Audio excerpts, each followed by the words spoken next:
పితా పుత్ర పవిత్రాత్మ నామమున ఆమేన్.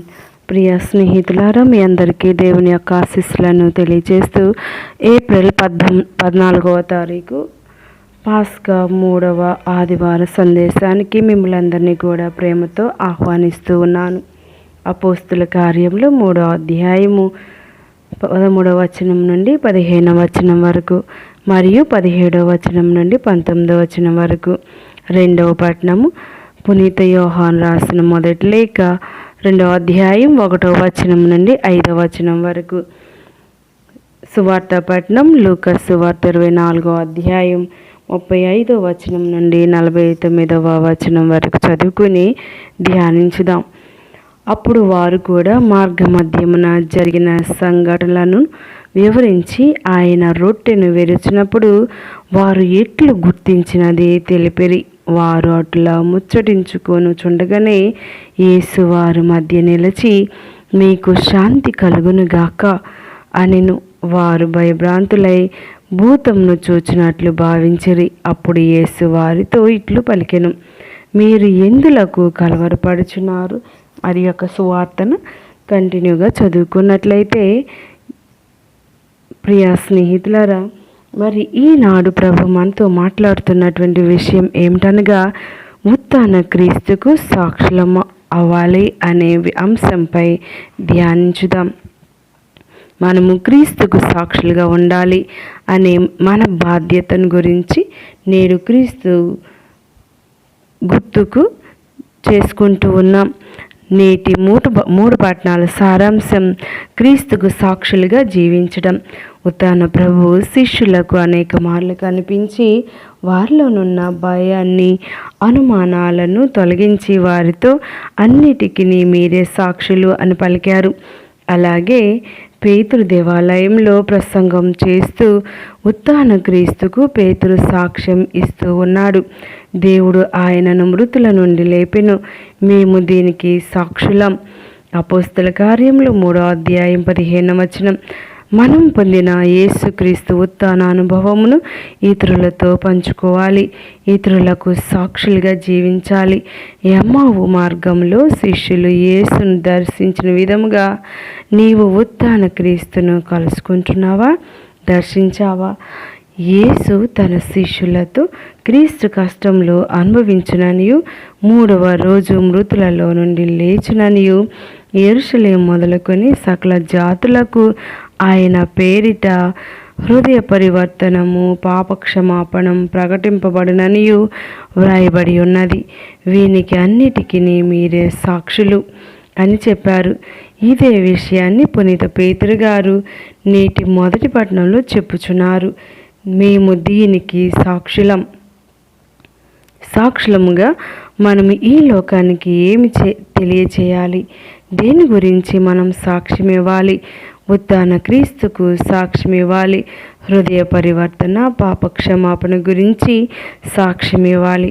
పేతురు వలె మీరు హృదయ పరివర్తనం చెంది దేవుని వైపు మరలిన ఎడల ఆయన మీ పాపములను తుడిచివేయును అని ఉత్థాన క్రీస్తు గురించి సాక్ష్యం ఇవ్వాలి.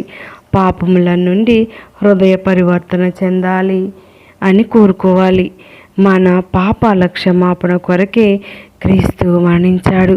హృదయ పరివర్తన చెందనిచో క్రీస్తును నేను మరలా శిలువ వేసిన వాడనవుతాను. 2వ పట్టణంలో విన్నట్లుగా క్రీస్తు వెలుగులో నడవటం లేదా జీవించటం, ఆజ్ఞలను పాటించటం, ఆయనకు సాక్ష్యం ఇచ్చుటలో ఉత్తమమైనది. సాక్ష్యం ఇవ్వటం అనగా కేవలం క్రీస్తు గురించి మాట్లాడటం కాదు, దేవుని పట్ల నీ విధేయత జీవితం ద్వారా నీవు సాక్ష్యం ఇవ్వగలగాలి. దేవుని వాక్కును జీవించటం ద్వారా సాక్ష్యం ఇవ్వగలగాలి.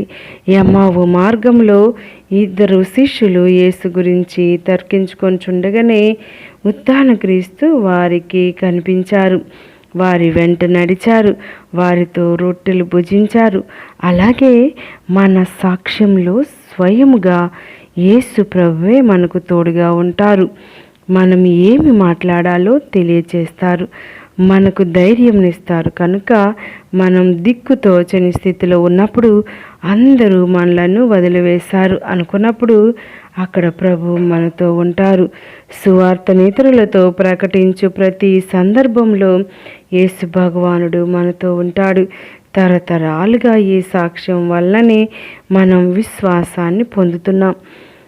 కనుక మన సాక్ష్యం ద్వారా భావితరాల వారిలో విశ్వాసాన్ని నింపగలగాలి. మన సాక్ష్యం ఎంత ప్రామాణికమైందంటే అంత ఎక్కువగా ప్రభావితం చేయగలదు. కనుక నేడు బోధకుల కన్నా సాక్షులు ఎంతో అవసరం. మంచి మాటలు ఎంతో ముఖ్యం, కానీ వాటిని జీవించగలగాలి.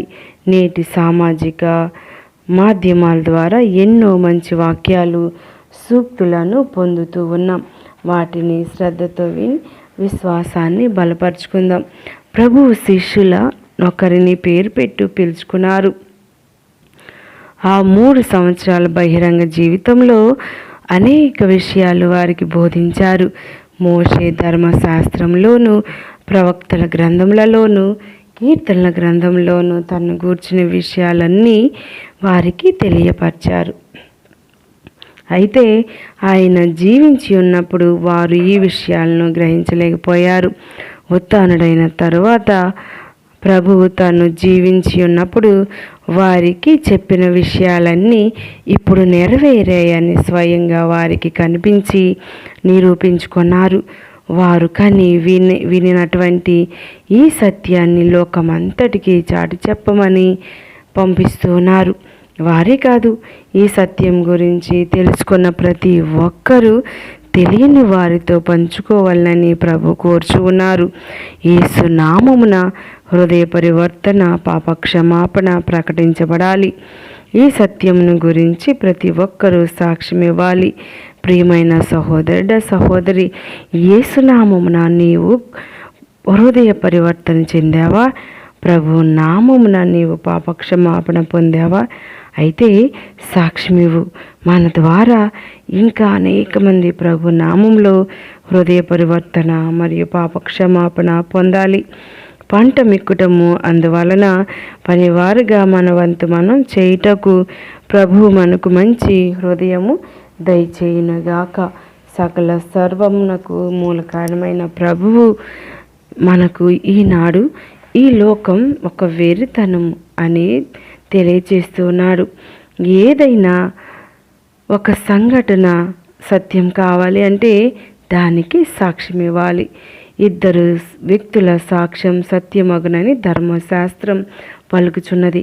నన్ను గూర్చి నేను సాక్ష్యము చెప్పుకొంచున్నాను, నన్ను పంపిన తండ్రియు నన్ను గురించి సాక్ష్యం చెప్పుచున్నాడు. యోహాను సువార్త 8వ అధ్యాయం 17-18 వచనములు. దేవుడు ఈ లోకమును ఎంతగానో ప్రేమించెను. అది ఎంతగానంటే తన దివ్య కుమారుణ్ణి ఈ లోకమునకు పంపెను. పునరుత్థానుడై తన శిష్యులను వెదుకుతూ వచ్చి కనిపిస్తే వారు ఆయనను ఒక భూతమును చూసినట్లు భయభ్రాంతులైనారు. వారు బయటపడుటకు కారణం మానవులలో ఎంతవరకు చనిపోయిన వారు తిరిగి లేవలేదు. ఆ భయంతోనే శిష్యులు ఆందోళన చెంది ఉంటారు. ఆయన మీ దగ్గర ఏదైనా తినుటకు త్రాగుటకు ఉన్నదా అని అడిగినది తనకు ఆకలి అవుతుందని కాదు, తాను నిజముగా శరీరంతో ఉన్నానని నిరూపించేందుకు వారితో పాటు భుజించాడు. అయినను వారికి సందేహంగానే ఉంది. అందుకు ప్రభువు తనకు తానే సాక్ష్యమిచ్చుకొంచున్నాడు. తనను శీలలతో కొట్టిన రంధ్రములు, పంచగాయములను, తన కాళ్ళు చేతులను చూపిస్తూ ఉన్నాడు.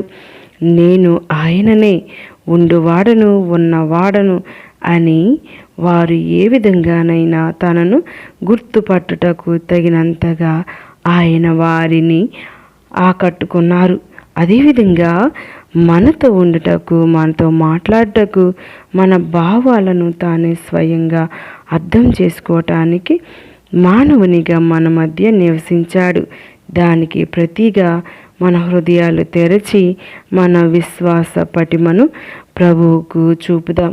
నా దేవా, నా ప్రభువా అని ఆరాధించుదాం. ప్రియా దేవుని బిడ్డలారా, మరి ప్రతిరోజు మనం చేసే ప్రార్థన, పుణ్యక్రియలు, మంచి క్రియలు, మంచి మాటలు ప్రతి ఒక్కటి కూడా ప్రభుకి సాక్ష్యమై ఉండాలని కోరుకుందాం. మన యొక్క జీవిత విధానం, జీవిత విలువలు, మంచి మంచి పనులు, పుణ్యక్రియలు కూడా ప్రభువుకి సాక్ష్యమిస్తూ ప్రభుని అనేక మందికి తెలియచేద్దాం. ఆయన పునరుత్థానం మన యొక్క జీవిత విధానాన్ని మార్చివేసి పరలోక వారసులను చేయునుగాక. ఆమేన్. పిత, పుత్ర, పవిత్ర ఆత్మ నామమున